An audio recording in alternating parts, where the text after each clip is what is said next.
여러분, 사라가 아브라함의 부인 사라가 127세로 죽었습니다. 헤브론 땅에서 죽었습니다. 여러분, 헤브론이 어딘지 아시죠? 이스라엘 땅을 보면 가장 남부 지역 네게브 사막으로 들어가는 광야길 바로 그 위에 이제 헤브론이 있습니다. 전통적으로 남유다라고 말할 때 유다 지파 안에 있는 땅이 바로 이 헤브론입니다. 여러분, 사라가 죽은 것은 아브라함에게 대단히 큰 일이었을 것입니다. 아브라함이 어디에서 태어났습니까? 아브라함은 갈대아 우르에서 태어났습니다. 우르 지역은 옛 고 바벨론 지역의 땅입니다. 지금의 지도로 할 것 같으면 쿠웨이트 조금 위쪽의 땅을 우르라고 합니다. 그러니까 가나안 땅에서 이렇게 굉장히 멀리 떨어져 있죠. 여러분, 그 수에즈 운하 쪽, 또 이쪽 홍해 쪽, 여기에서 그 쿠웨이트가 있습니다. 그러니까 거기에서 팔레스타인 오라면 위로 1000km를 올라갔다가 거기에 하란이 있고, 거기에서 가나안 땅까지 800km를 내려와야 됩니다. 그러니까 가나안 땅에서 굉장히 멀리 떨어진 곳에서 아브라함이 태어났습니다. 여러분, 거기에서 아브라함이 사라와 결혼했습니다. 그리고 하나님께서 아브라함을 불러내셔서 가나안으로 떠나게 하셔서 고향을 떠났던 것입니다. 그때의 나이가 몇 살인지는 정확하게 모릅니다. 그러니까 아브라함은 지금의 쿠웨이트 조금 위쪽에 있는 갈대아 우르에서 혼자 떠난 게 아니라 아버지 데라와 동생 나홀, 그리고 갈대아 우르에서 죽은 아브라함의 동생이 있었죠. 누구죠? 하란입니다. 하란이 떠났어요. 그 아브라함의 막내 동생 하란의 아들이 누굽니까? 처음 들어보는 말씀이신가요? 네, 롯입니다. 롯. 그러니까 아브라함이 장남이니까 그 밑에 동생 나홀과 죽은 하란의 아들 롯을 데리고 아버지 데라와 함께 대식구가 하란으로 떠났던 것입니다. 그러니까 1000km 정도 올라와서 지금의 터키와 시리아의 국경선 근방에 하란이라는 곳에 정착했었던 것이죠. 그곳에서 아버지 데라가 죽었고 동생 나홀이 그곳에서 아예 터를 잡았습니다. 다음 시간에 살펴볼 창세기 24장에서 아브라함은 하란을 고향이라고 합니다. 고향이라고 해요. 그러니까 분명히 갈대아 우르에서 태어났는데 하란을 고향이라고 하는 것으로 보면 아브라함이 하란에서 대단히 오래 살았을 것이다 라고 충분히 짐작할 만하죠. 네, 아브라함은 아버지 데라가 죽은 다음에 아브라함의 나이 75세 때 가나안으로 떠나라는 하나님의 말씀을 듣고, 그때는 아버지 데라가 죽었고 나홀이 하란의 자리를 잡았으니까 롯만 데리고 가나안으로 출발했던 것입니다. 이게 창세기 12장의 시작 내용입니다. 그러니까 제가 생각할 때는 적어도 아브라함은 40대나 그 이전에 하란에 도착했을 가능성도 있어 보인다. 저는 이렇게 보고 있습니다. 하나님의 인도하심을 따라 여러 우여곡절을 경험했고 조카 롯은 소돔 땅으로 해서 아브라함을 떠나갔지요. 그리고 100살 때에 아브라함이 이삭을 낳았습니다. 지난 시간에는 하나님의 테스트를 받아서 이삭을 모리아산에서 제물로 드리라는 하나님의 시험에 합격했습니다. 그리고 지금 여기 헤브론 광야에서 장막 생활을 하고 있는 이 아브라함의 나이가 137세가 된 것입니다. 그러면 이 나이를 근거로 해서 사라의 나이는 10살 차이니까 127세가 되는 것이고, 아브라함이 100세 때 아들 이삭을 낳았으니까 이삭의 나이는 지금 37살이 되는 것입니다. 아직 결혼하지 않았습니다. 아들이 결혼하지 않았는데 엄마가 죽은 것입니다. 아브라함에게는 자기 인생의 생사고락을 함께한 정말 귀중한 아내가 죽은 것이죠. 예, 갈대아 우르에서부터 하란을 거쳐서 이 팔레스타인 땅 남부에 이르기까지, 그러니까 이집트 그 국경까지 바라보는 최남단이란 말입니다. 거기에서 정말 귀중한 아내가 죽은 것이죠. 아브라함의 마음에 큰 충격이 있었을 것입니다. 여러분, 그것도 그거지만은 참 중요한 문제가 남았습니다. 무엇보다 중요한 문제가 사라를 어디에다 묻느냐 하는 것입니다. 장사를 어디에다 지내느냐. 여러분, 이건 생각보다 중요한 문제입니다. 고대 근동의 장례 문화를 생각해보면 여러분이 이게 무슨 의미인지 알 수 있을 것입니다. 고대 근동의 이 가나안 지방의 장례 풍속이 뭐냐면요, 대부분 바위 굴 속에다가 이렇게 장사를 지내게 됩니다. 거기는 바위에 굴이 흔합니다. 우리나라의 산야는 화강암 위주로 되어 있지 않습니까? 저쪽 제주도 쪽으로 가면은, 또 화산암 지역에 가면은 현무암 굴들이 제법 있지만 우리나라의 대부분의 산지는 화강암으로 되어 있습니다. 그렇기 때문에 굴이 쉽지가 않죠. 인공적으로 파기도 쉽지 않습니다. 하지만 이스라엘 팔레스타인 지역은요, 대부분이 석회암으로 되어 있습니다. 그렇기 때문에 거기는 그냥 흐르는 물도 마시기가 쉽지 않습니다. 석회가 섞여 있으니까요. 우리나라는 그냥 흘러내리는 물은 맑은 물이라고 해서 먹지 않습니까? 석회의 특징이 있습니다. 이렇게 물에 쉽게 용해될 뿐만 아니라 무릅니다. 재질이 무르기 때문에 파기가 쉬워요. 그래서 이스라엘의 묘지는 이렇게 파기 쉬운 석회암 굴로 형성되어 있는 것입니다. 특히 팔레스타인의 묘는 가족묘입니다. 굴 입구를 대부분 돌로 막아 놓습니다. 근데 그 묘지에 들어가면 2층 구조로 되어 있습니다. 일단 입구로 들어가면요, 옆에 널따란 돌이 올려져 있습니다. 널따란 돌이 올려져 있고 그 뒷부분으로 해가지고 깊이 파져 있습니다. 어떻게 하는 거냐면, 사람이 죽으면 세마포로 싸는 거 여러분 아시죠? 예수님도 십자가에서 죽으셨을 때 세마포로 전부, 그러니까 미라처럼 생긴 것입니다. 이렇게 쫙 머리 끝까지 다 감아놔요. 그래서 그 시신을 이제 예수님 아마 똘똘 감지는 않았을 것입니다만은 세마포를 입혀가지고 옆에다가 이렇게 위에다 놔둡니다.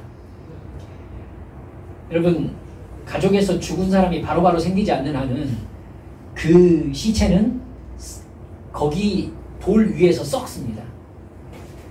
다 썩고 나면은 이제 뼈가 생기겠죠. 네, 시간이 한참 지나서 완전히 썩었을 때에 가족이 들어갑니다. 그래서 거기서 뼈를 추립니다. 그 뼈를 그 깊게 파둔 구덩이에다가 집어넣는 것입니다. 그때는 그냥 무질서하게 그냥 후두둑 하고 이렇게 집어넣어요. 그리고 옆쪽을 비워놓습니다. 여러분, 그리고 그 다음 아들이 죽겠죠. 아들이 죽으면 역시 그 아들도 그 위에 있습니다. 그리고 뼈가 다 되면은 다시 뼈를 추려가지고 그 밑에 구덩이에다가 툴툴 이렇게 털어 넣습니다. 털어 넣는지 모르겠습니다. 이렇게 그쪽으로 이렇게 옮겨 놓습니다. 그래서 여러분, 성경에서 조상에게로 돌아간다라는 의미가 바로 그 의미입니다. 조상의 뼈가 그 밑에 이미 있는 거예요. 그리고 나의 뼈도 그 위에 놓여서 조상의 뼈와 섞이는 겁니다. 그래서 내가 조상에게로 돌아가는 것이죠. 그래서 성경 창세기, 구약 이렇게 모세오경에 보면 누가 죽어서 조상에게로 돌아간다라는 의미가 바로 이 장례 문화에서 생긴 말인 것입니다.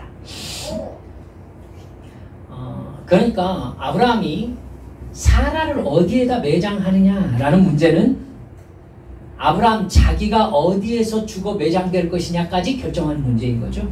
뿐만 아니라 아브라함의 직계 후손들이 어디에 매장되느냐의 문제도 함께 포함되어 있는 것입니다. 이 문제가 후손들이 자기들의 삶의 정체성을 세워나가는 데 있어서도 아주 중요한 문제예요. 조상들에게로 돌아간다라는 개념을 가지고 있기 때문에 조상들이 어떤 삶을 살았는가에 대해서 굉장히 중요하게 생각하는 겁니다. 그 신앙의 전통을 따라 살았느냐가 내가 조상에게로 돌아가서 부끄러운 존재가 되느냐 그렇지 않느냐를 결정하게 되는 것이니까요. 여러분, 이제 역사책을 여러분이 보셨겠지만은 이스라엘 백성들 중에 이스라엘 왕들 중에 말씀을 따라 전혀 살지 않았던 왕들도 있었잖아요.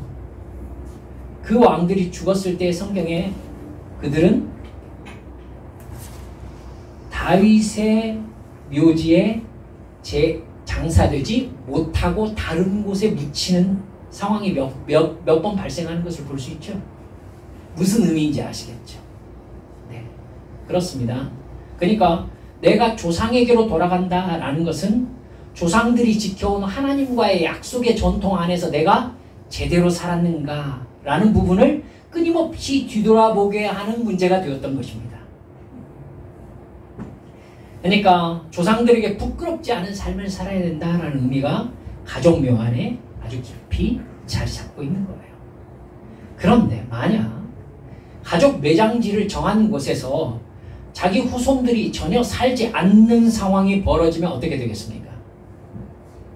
매장지는 조상에게로 돌아가는 가족 매장지의 역할을 할 수가 없게 되죠. 아브라함이 만약 사라의 매장지를 정하는 데 있어서 혹시 내 후손들이 여기에 살지 않게 될 가능성을 조금이라도 생각했다면은 그 땅에다 매장지를 정할 수가 없는 거예요. 그렇죠? 오히려 이 땅이 정말로 내 후손들의 땅이 될 것이다라는 확신이 없었다면 좀 멀지만 사라의 매장지를 오히려 하란으로 하는 편이 더 정통성이 있죠. 제가 무슨 말씀 드리는지 아시겠죠? 네. 하란까지 가지는 않았겠습니다. 왜냐하면 하나님께서 떠나라 하신 땅이기 때문에 아브라함이 절대로 돌아가지는 않았을 것입니다만은 아브라함의 믿음이 하나님을 믿고 이 땅을 나에게 주시겠다고 약속하셨던 하나님의 약속이 실제로 실행될 것이라는 생각을 안 했다면 아브라함은 자기가 묻힐 묘지를 정하는 데 있어서 그 땅을 생각하지 않았을 가능성이 충분하다라고 말씀드리는 것입니다. 이 상황은 정말로 하나님께서 가나안 땅을 아브라함과 아브라함의 후손에게 주실 것을 아브라함이 정말로 믿는지가 드러나는 그런 상황이었던 것입니다.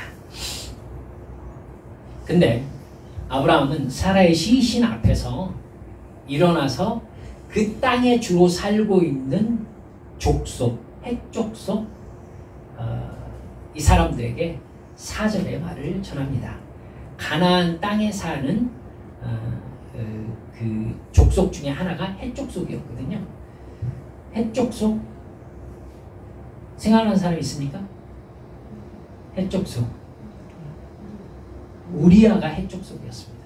우리아 그 다윗의 30명의 군장 중에 하나였던 우리아가 이방인 헷족속이었던 거죠. 바세바의 남편이었죠. 그 헷족속에게 아브라함이 4절의 말을 전합니다. 나는 당신들 중에서 나그네요 거류하는 자이니 당신들 중에서 내게 매장할 소유지를 주어 내가 나의 죽은 자를 내 앞에서 내어다가 장사하게 해주시오. 이 말은 앞에서 말씀드린 대로 아브라함이 이 땅을 하나님에게서 이 땅을 아브라함과 그 후손들에게 하나님께서 주실 것을 확실하게 믿고 있다는 증거가 되는 말입니다. 자신도 그 무덤에 매장될 것이고 이삭과 그 아들들도 그 무덤에 매장될 것이었습니다. 근데 지금 이 가나안 땅에 아브라함은 땅을 한 줌도 가지고 있지 않아요.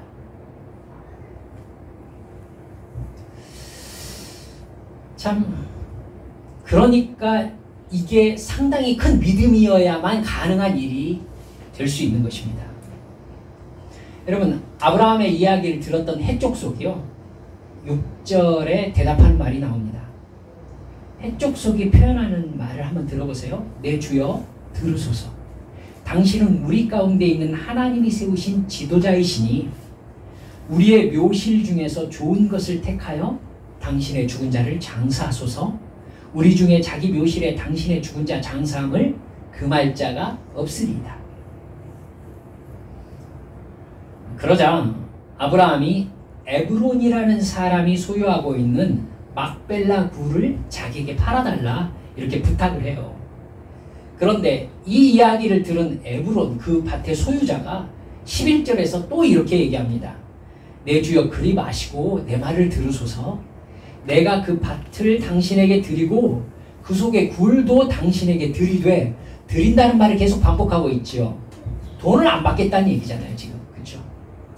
내가 내 동족 앞에서 당신에게 드리오니 당신의 죽은 자를 장사하소서. 어떤 분위기인지 아시겠어요? 지금 아브라함은 헤브론을 중심으로 살아가는 헷족 속에게 사라의 매장지로 막벨라 굴이 있는 밭을 사겠다라고 말을 하는데, 헷족 속은 아브라함에게 어떻게 당신에게 돈을 받고 파느냐, 그냥 가지시고 그 땅을 아브라함의 가족묘로 사용하소서 이렇게 자꾸 얘기하는 거죠. 근데 여러분 읽어보시면 아시겠지만 아브라함은요 헷족 속에게 2번이나 몸을 굽혀서 절하면서 한사코 그냥 받지 않겠다고 얘기해요. 몸을 굽혀서 절하면서. 그리고 제가 누구입니까? 저는 나그네로 거류자일 뿐입니다. 이렇게 얘기를 하고 있어요. 결국 세 번째 그 땅의 소유자인 에브론에게 은 400세겔을 달아주고 그 땅을 기어이 사서 아브라함의 매장지로 확정했다. 이렇게 이야기하고 있습니다. 여러분 이 분위기를 한번 생각해 볼 필요가 있습니다. 당시 아브라함이 헷족 속에 어떤 위치였는가를 생각해 볼 만해요. 성경에서요, 성경에 나오는 사람이 땅을 사겠다는데 한사코 그냥 주겠다고 했었던 장면이 역대상 21장 여러분 읽으셨습니다. 거기에 나옵니다. 다윗 왕이 인구조사를 하는 바람에 하나님이 완전히 화가 나신 적이 있었죠. 그래서 이스라엘 전역에 전염병이 돌았던 적이 있었습니다. 사람들이 막 죽어나갔죠. 예루살렘을 중심으로 아마 그 일이 벌어졌던 것 같습니다. 천사는 예루살렘을 멸하려 했다라고 성경이 기록하고 있습니다. 그러자 하나님께서요 천사에게 그만하면 됐다, 네 손을 거두어라 라고 얘기하죠. 그러니까 천사가 오르난의 타작마당에서 칼을 들고 서 있었어요. 천사가. 다윗이 회개하면서 제발 백성들을 죽이지 말아달라. 하나님, 제가 범죄하였는데 이 백성들은 무엇을 행하였습니까? 저의 죄 때문에 백성을 죽이지 말아주십시오. 이렇게 하나님께 간절히 구하죠. 그러자 하나님께서 선지자를 통해서 다윗에게 말을 전합니다. 오르난의 타작마당, 그러니까 그 천사가 서 있는 그 타작마당에서 여호와께 제단을 쌓아라 라고 얘기해요. 그러자 다윗이 천사가 칼을 빼들고 있는 오르난의 타작마당에 도착합니다. 그러자 여러분 그 땅의 주인인 오르난이 나와요. 오르난이 나와가지고 다윗 왕에게 절하죠. 왕이 왔으니까. 그러자 다윗 왕이 오르난에게 이 타작마당을 나에게 팔아라 라고 얘기합니다. 그자 오르난은 어떻게 팝니까? 그냥 가지십시오. 제가 왕께 드립니다 라고 하면서 한사코 드리겠다고 해요. 근데 다윗 왕은 절대로 그럴 수 없다고 하면서 금 600세겔을 달아주었다 라고 역대기에서 기록하고 있습니다. 여러분 이곳이 바로 솔로몬 성전이 세워진 곳이고요, 이삭이 제물로 바쳐졌던 바로 그 모리아 땅입니다. 그 장소예요. 이렇게 자기 땅을 그냥 주겠다는 제안은요 보통 왕의 권력을 가진 사람을 대하는 예우였던 거예요.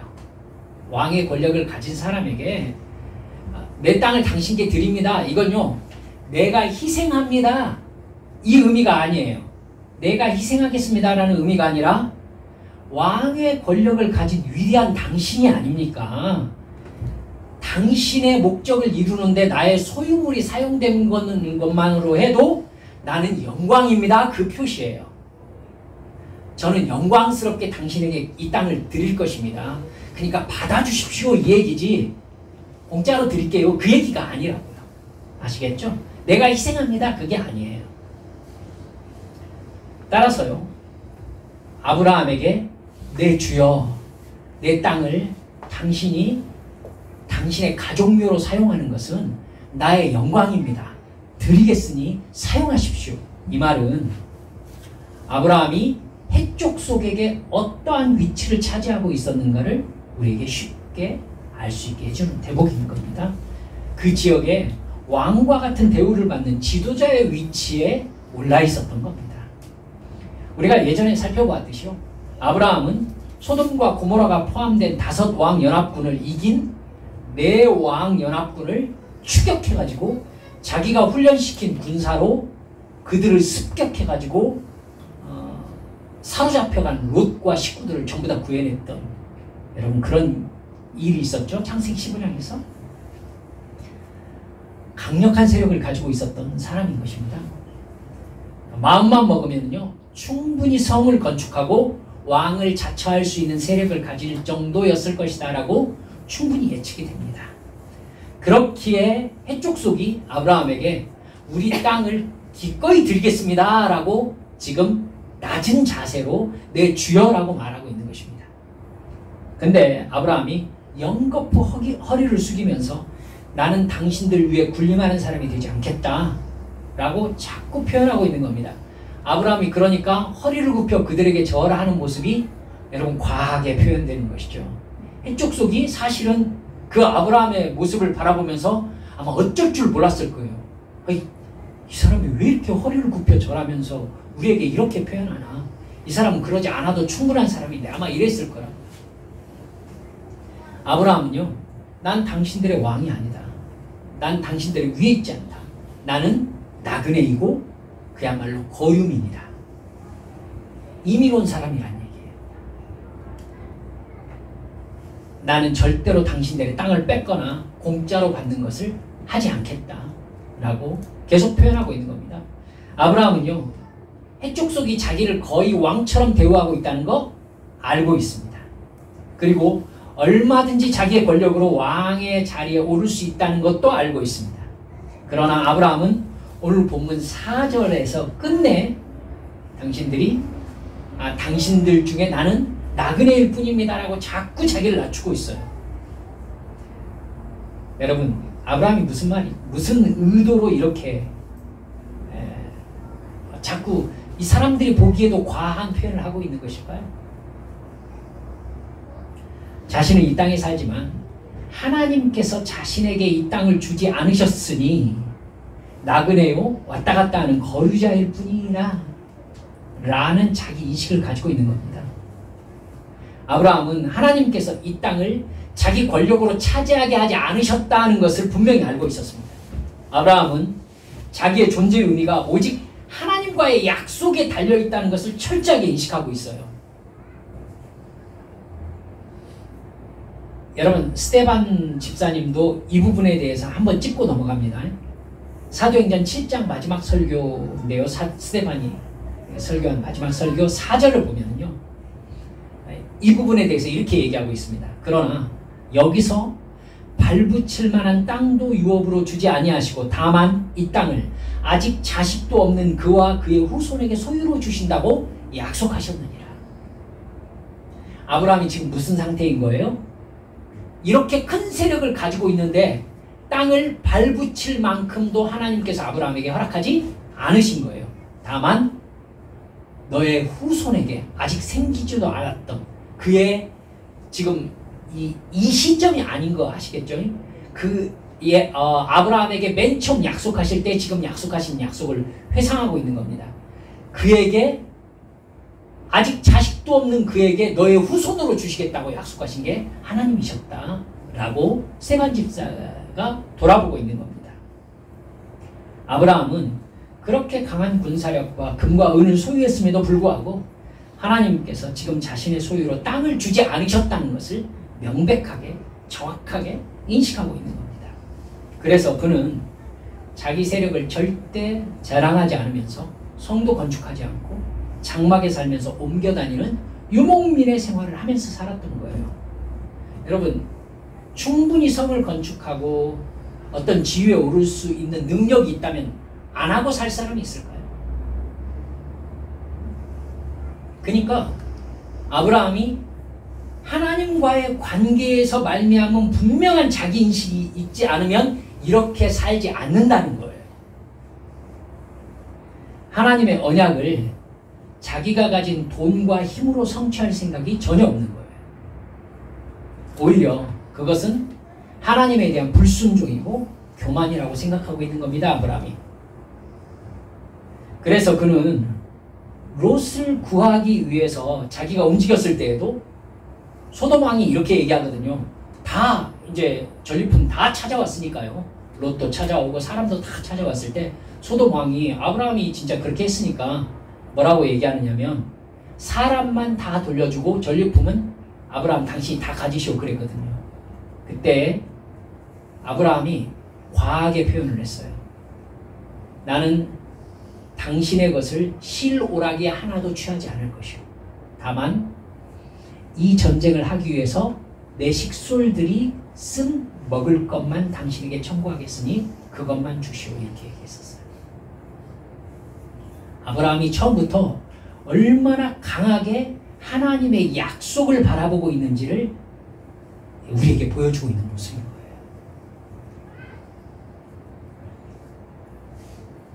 그러니까 이 땅을 아브라함과 후손에게 주시겠다는 언약은요, 아브라함의 돈과 힘으로 이룰 일이 아니라 오직 하나님의 방법으로 이루어져야만 되는 일이라는 걸 분명하게 알고 있었던 겁니다. 이 땅은 그러니까 해쪽 속의 선물이 아니라 가지십시오 드립니다. 이런 해쪽 속으로부터 받을 선물이 아니라 하나님의 은혜로 받아야 되는 선물이어야 된다는 것을 아브라함이 정확하게 인식하고 있는 것이죠. 에레미야 32장 6절에서부터 보면은요, 예루살렘 성이 함락되기 하루 전에 하나님께서 에레미야에게 땅을 사라고 하는 모습을 볼 수 있습니다. 한번 읽어보세요. 32장 6절에서부터 보면요, 여러분 지금 이 땅이 멸망할 거예요. 내일. 근데 오늘 땅을 사라는 거 무슨 뜻이겠어요? 불순종해서 바벨론에게 멸망당하는 남유다 왕국의 땅을 사라는 건 돈 버리는 거잖아요. 지금. 그런 에레미야에게 하나님은요, 반드시 이 땅으로 내 백성이 돌아와서 약속의 시간이 되면 이 땅이 다시 아브라함의 후손에게 속하게 될 것이다. 이렇게 하나님께서 말씀하시는 것이죠. 하나님의 말씀을 듣는 에레미야가요, 그 믿음과 소망을 가지고 땅을 사는 모습이 에레미야 32장에 나와 있습니다. 그러니까 마찬가지로 아브라함은요, 하나님의 약속대로 하나님의 때에 하나님의 방법으로 이 땅이 자기 후손들의 땅이 될 것을 믿고 해쪽 속의 땅을 매장지로 산 것입니다. 이게 그러니까 상당히 중요한 내용이라는 걸 여러분이 알아주셨으면 좋겠어요. 이 사실을 정확하게 알고 있었던 요셉이요, 이집트에서 죽으면서, 요셉은 이집트에 있었던 430년의 초기에 죽은 거잖아요. 그죠? 초기에 죽은 거죠. 근데 요셉이 죽으면서 뭐라고 유언하죠? 너희들은 하나님께서 이집트에서 너희들을 모두 다 데려가실 때에 반드시 내 뼈를 취해서 나가거라. 요셉도 여기에 내 매장지가 있어서는 안 된다는 것을 알고 있는 거예요. 나는 하나님의 백성이라는 거죠. 예. 이스라엘 백성들은요, 출애굽할 때 요셉의 뼈를 거두어다가 야곱이 하몰의 아들들에게 샀었던 그 땅, 거기에다가 묻었다고 여호수아 24장 32절에 기록하고 있습니다. 이렇게 사라는요, 아브라함이 돈 주고 산 막벨라 굴에 장사됩니다.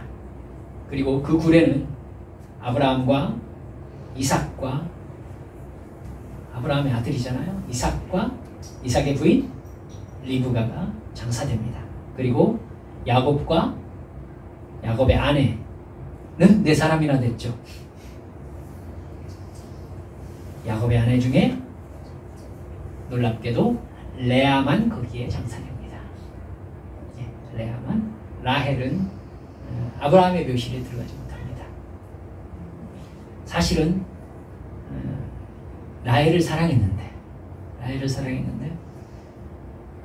이스라엘의 정통성을 사실 하나님이 레아의 후손을 생각하고 계시다는 걸 알 수 있겠죠. 네. 그러니까 이 헤브론의 막벨라 굴은요, 이스라엘의 믿음의 정체성을 간직한 굴이 되었던 것입니다. 이 사실을 정확하게 알았던 사람이 또 한 사람이 있었습니다. 누굽니까? 바로 오늘 우리가 찬양했던 주님이 주신 땅으로 한 걸음씩 나아갈 때에 이 가사를 말했던 사람 갈렙이었습니다. 갈렙은 이스라엘 모든 땅을 각 지파별로 이게 나눌 때에 갈렙이 어디를 달라고 하느냐면 이 헤브론 산지를 내게 주소서 이렇게 얘기합니다. 헤브론 산지. 여러분, 헤브론 산지는 사실 이스라엘 모든 지파 중에서 가장 정복하기 힘든 땅이었어요. 또 쓸모도 별로 없는 땅이었어요. 광야가 많아서. 그래서 유다 광야 이렇게 얘기하지 않습니까? 유다 지파의 땅 안에 광야가 있는 거예요. 그러니까 농사 짓고 목초지에서 이렇게 편안하게 살고자 하는 마음이면요, 절대 선택하지 않을 땅이었던 거죠. 근데 갈렙은 그 땅을 내게 주소서 이렇게 얘기합니다. 성경은 거기에서 그 땅에는 아낙 족속, 즉 거인 족속이 성을 짓고 살고 있었다 이렇게 표현하고 있습니다. 여러분, 갈렙이 왜 그 땅을 달라고 했겠어요? 거기에 바로 아브라함, 이삭, 야곱이 묻힌 이스라엘의 믿음의 정체성이 있는 막벨라굴이 있었기 때문에 그래요. 믿음의 조상이 거기에 묻혀 있는 것이죠. 갈렙이 무슨 마음으로 달라고 했는지, 그 아낙 족속이 있는 그 전쟁을 감수하면서도 그 땅을 달라고 할 이유가 있었던 거예요. 하나님은 아브라함의 하나님, 이삭의 하나님, 야곱의 하나님이신데 그 3사람이 막벨라굴에 묻혀 있는 겁니다. 그렇게 해서 이 막벨라굴이 유다 지파의 땅이 됩니다. 그 헤브론 산지는요, 이스라엘을 상징하는 땅이 됩니다. 그래서 유다 지파에서 다윗이 출생하고 유다 지파 내에 예루살렘이 건축되고 솔로몬 성전이 세워지고 왕권이 이어지다가 그 왕권을 통해서 예수 그리스도가 이 땅에 오시는 통로가 되었던 것입니다. 이런 아브라함의 믿음에 대해서 히브리서 11장 9절 말씀 이렇게 말씀합니다. 믿음으로 그는 약속하신 땅에서 타국에 몸붙여 사는 나그네처럼 거류하였으며 같은 약속을 함께 물려받을 이삭과 야곱과 함께 장막에서 살았습니다. 사실은 그럴 필요가 없었습니다 라는 말이 가로 열고 들어있는 거예요. 그런데 왜 그랬느냐면 10절에 보니까 그는 하나님께서 설계하시고 세우실 튼튼한 기초를 가진 도시를 바랐던 것입니다. 왜 장막 생활을 했느냐면 하나님께서 세우실 튼튼한 기초를 가진 성을 바라고 있었기 때문에 그들은 이 땅에서 성을 건축할 생각을 하지 않았던 겁니다. 라고 하고는요 13절에서 이렇게 얘기해요. 이 사람들은 모두 믿음을 따라 살다가 죽었습니다. 그들은 약속하신 것을 받지는 못했지만 그것을 멀리서 바라보고 반겼으며 땅에서는 길손과 나그네 신세임을 고백하였습니다. 그리고 최종적으로 16절에서 아브라함의 이 믿음을 이렇게 결론 내립니다. 그러나 사실은 그들은 더 좋은 곳을 동경하고 있었던 것입니다. 그것은 곧 하늘의 고향입니다. 그래서 하나님께서는 그들의 하나님이라고 불리는 것을 부끄러워하지 않으시고 그들을 위하여 한 도시를 마련해 두셨습니다. 아브라함이 이렇게 분명한 나는 이 땅에서 충분히 성을 건축하고 왕을 자처할 수 있는 편안한 생활을 할 수 있음에도 불구하고 장막에서 살면서 나그네요 거류자라고 이렇게 우기면서 막벨라구를 돈 주고 사는 이유는 그가 저 영원한 하늘나라 그 나라를 바라보는 사람이었기 때문입니다 라고 히브리서 기자가 이야기하고 있는 것입니다. 여러분, 말씀을 맺으려고 합니다. 하나님께서 우리에게 약속하신 것은요, 이 세상의 부요함과 소유와 힘이 아닙니다. 그 영생의 나라에서 오직 하나님의 얼굴을 보고 영원한 사랑과 행복과 기쁨을 누리게 하기 위해서입니다. 그래서 우리의 궁극적인 소망은 이 세상의 부요함과 이 세상의 권력이 아닌 것이죠. 그 나라에서 어떤 존재가 되느냐, 이거에 사실 우리의 관심이 쏠려 있어야 되는 것입니다. 주님께서 맡기신 종과 사명자의 사명을 잘 감당하는 데 우리의 관심이 있어야 되는 것이죠. 분명히 주님께서 말씀하셨습니다. 각 달란트를 하나님 앞에서 결산할 때가 있을 것이다. 그리고 또 보좌 오른쪽과 보좌 왼편에 서서 육체 안에 살아있을 때 네가 무슨 삶을 살았는지를 평가받을 때가 올 것이다. 여러분, 이 세상에서 억만금을 가진들 뭘 합니까? 이 땅에서 땅 엄청나게 가진들 뭐 합니까? 이 세상에서 엄청난 권력과 지위를 가진들 뭐 합니까? 만약 주님의 심판대 앞에 딱 섰는데 예수님께서 불법을 행하는 자들아 내게서 떠나 너희를 위하여 마련된 영원한 불에 들어가라 이래버리면 아무것도 아니잖아. 아무것도. 그렇죠?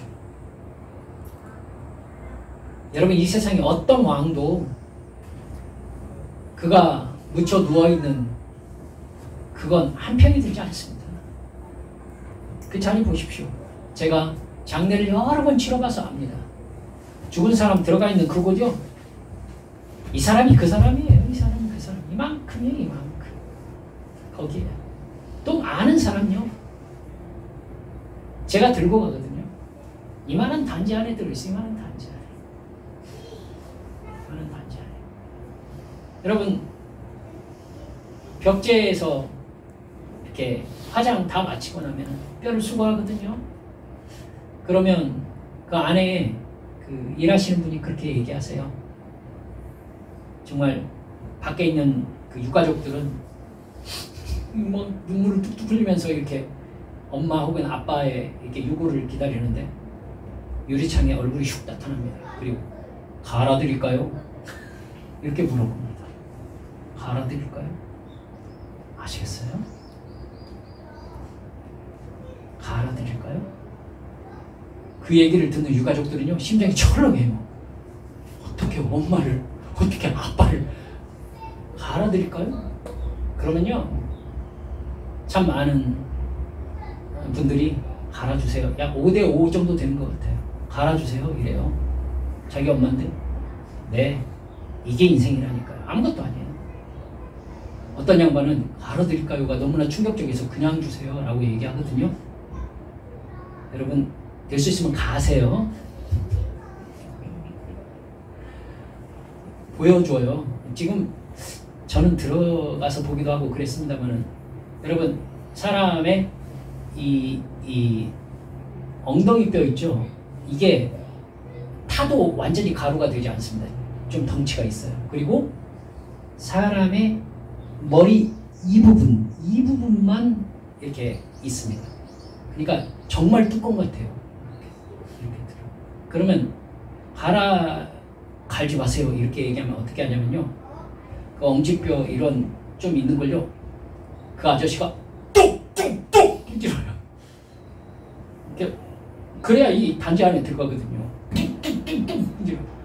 어쩔 수 없이 좀 안 좋게 보이지만 밖에 있는 사람은 뚝 할 때마다 막 이러거든요.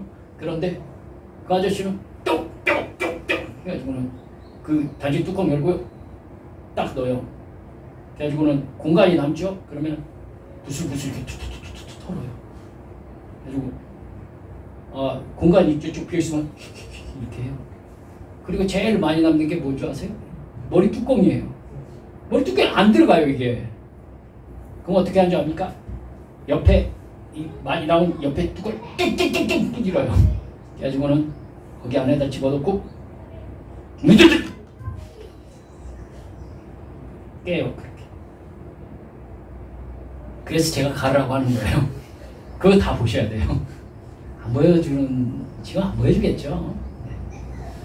뚝뚝뚝 소리 나요. 그리고 뚜껑이 떠요. 뜨면 뚜껑 열고 다시 눌러요.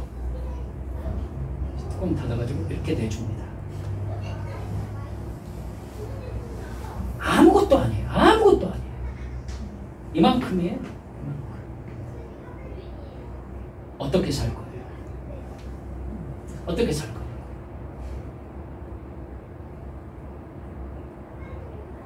아브라함처럼 궁극적으로 바라볼 소망을 품고 하나님의 약속을 바라보면서 오직 이 땅을 주의 말씀에 순종하면서 살아가는 이 성도들 되시길 주님의 이름으로 축원합니다. 기도합시다. 사랑하는 여러분들, 예수님 없는 삶은요 정말 아무것도 아니에요. 그 순간이 딱 다가와서요 아무리 불쌍한 모습으로 나 좀 살려달라고 해도 그때에는 기회가 없어요. 그래서 제가 감히 외람되지만 오늘 죽는다 해도 내가 천국 갈 수 있는지를 확인하며 살라고 말씀드리는 것입니다. 여러분, 아브라함은요 이 부분에 있어서 분명하게 자기 정체성을 가진 사람이었어요. 그렇기 때문에 자기의 매장지를 결정함에 있어서나 자기의 모든 행동의 하나하나가 모두 다 저 영원한 천성을 바라보는 사람의 정체성을 가진 사람으로서 말하고 행동하는 거예요. 우리도 이 세상에서 그렇게 살 수 있도록 주님, 내가 천국 정체성을 가지고 하나님의 백성의 정체성을 가지고서 이 세상을 믿음으로 살아내게 해주시라고, 이 믿음 성령의 감동함으로 절대 흔들리지 않도록 해주시라고 우리 하나님 앞에